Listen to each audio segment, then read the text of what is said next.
First of all, I'd like to thank everyone for being here today and honoring my dad and the outpouring of support I've received through this whole process, from the South Enders to the Rat Pack guys, his friends at the Sheriff's Department, and everyone else. I'm truly grateful for your kind letters, notes, phone calls. I don't know how we made it through this without you guys. I want to say an extra special thank you to you, Nancy, aka Noodle. You were by my dad's side in the hospital, not only as a friend, but as an advocate for his true wishes in getting the best health care. You were not only there for my dad, but for me as well. I will be eternally grateful for your strength, patience, and compassion.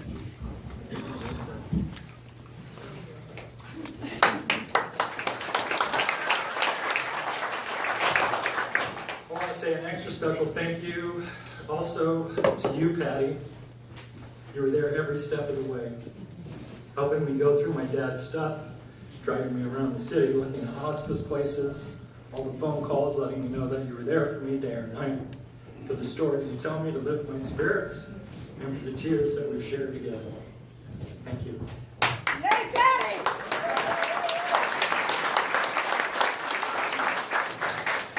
I'd like to say a few words about my dad, aka Granddad. Napa Bob, Sergeant Roper, the Boss, Stubbs, Captain Woo Woo, Barrel-Chested Crusader, Happy, amongst others. Some of you may have known him in his younger years, but he was an athlete his whole life. His first true love was running. He set track records at Reardon High School for the 200-yard dash, was elected to the Reardon Hall of Fame for track. I remember him telling me those were some of the happiest times he had. He was also a basketball and a football star, which earned him the nickname the Barrel-Chested Crusader. If you ever saw him throw his chest out and his arms back, that's why. I find myself doing this as well, although I lack the barrel-chested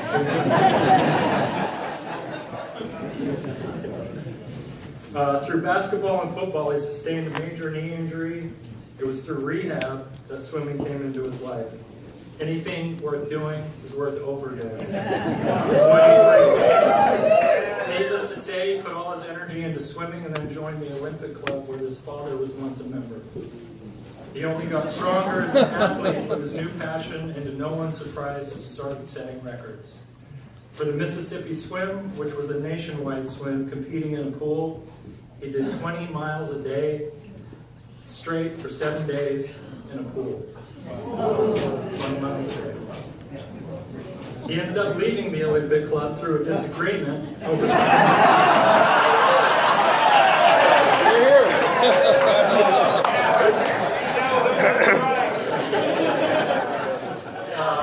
somebody taking the swimmers' trophies down because a dignitary was coming into town. At the time, he was the swimming commissioner of the Olympic Club, and they didn't ask his permission. He wasn't okay with that. My dad would be hot-headed, as we all know. He made a big stink about the whole situation, and the powers that be at the Olympic Club said they would look the other way, but with a 3-day suspension. That obviously didn't fly with my dad. He quit the club and joined the South End Rowing Club in 1964. Later hear him say, "Only the fools swim in pools." His love for open water swimming was immense. He admitted, though, that he wouldn't have been as successful in open water swimming if he hadn't trained in a pool first. As a member of the South End, he set records again. This time it was for swimming the Golden Gate Swim. He still holds the record today for the fastest crossing, 17 minutes, 21 seconds. That swim had a special interest to him because his father swam it in 1917 and 1919. My parents divorced when I was 3. He left my mom in the house and supported her by working 2 or 3 jobs. He actually still supports her today, and she'll be 80 next month. Although my dad moved out when my parents divorced, he always remained present in my life. My dad would show up nearly every weekend in his yellow Mustang. We had a dog, Daisy May. I don't know who loved who more.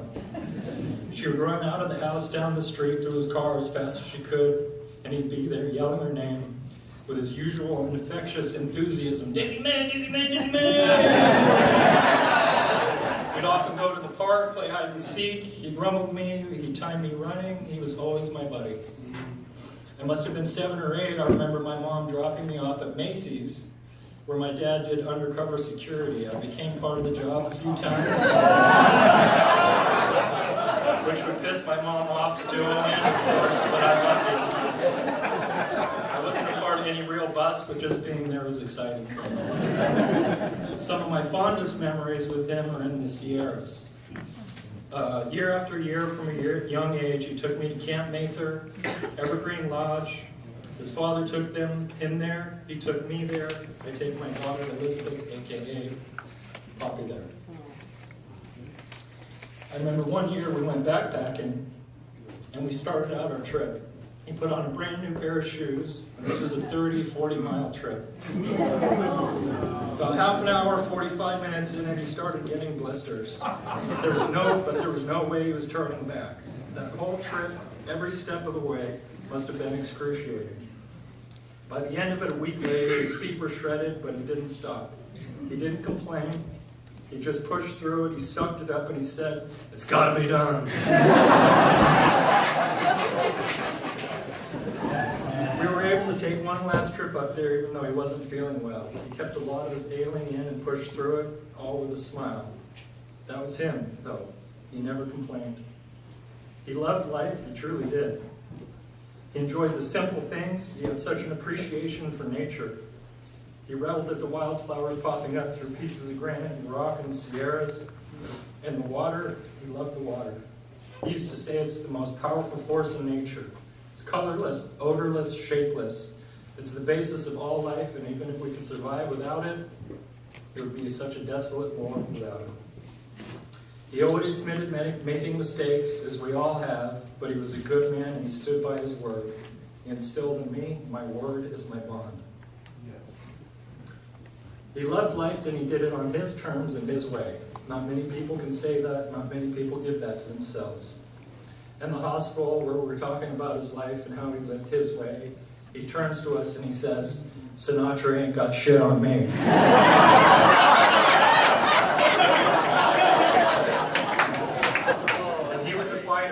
Quit. When he was in the hospital, the doctors were telling him that his heart condition was advancing and wasn't a whole lot they could do for him. He called me that night and come in the next morning. He explained what the doctors told him. He looked at me and he said, "That's bullshit." He started trying to come up with new ideas to get himself out of there. Never give up, never quit. That was his mantra. Never give up, never quit. One of his favorite roperisms was, "When the going get tough, the tough get going." And he was like that up until his very last day, always positive. I never saw him down a day in his life. 50-something days in the hospital, he didn't quit. He didn't give up. He pushed up until the end. On his last day in the hospital, the last day of his life, he walked farther than he had any other day since he'd been in there. He walked all the way to the end of the hall to where he could see out the window to his beloved Golden Gate Bridge. Yeah, baby, yeah, baby. Yeah. Not only do I want to share these wonderful memories of my dad with you, but I also want to say a huge thank you. His time in the hospital was really tough. When I needed to be there for him, so many of you there were there for me. What a tremendous outpouring of support. I knew if I needed anything, you would be there no matter what it was, and that gave me strength. Even Dusty, when you were overseas and I had never met you, your genuine, heartfelt, and kind words gave me strength. For all the care and support, I am truly thankful. And the grief I feel is profound.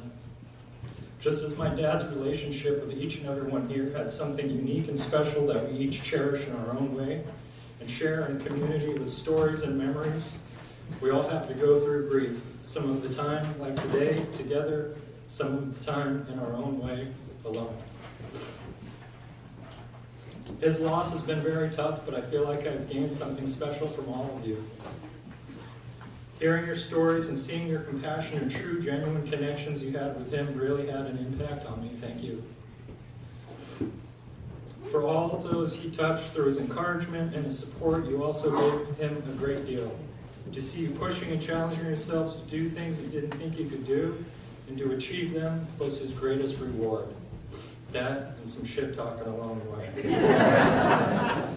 He loved you all so very much. You were his family. You were his life. As my grandfather said to my dad, life was meant for the living. You grieve when you have a loss, but you go on. Rest in peace, Dad. I love you. We do too.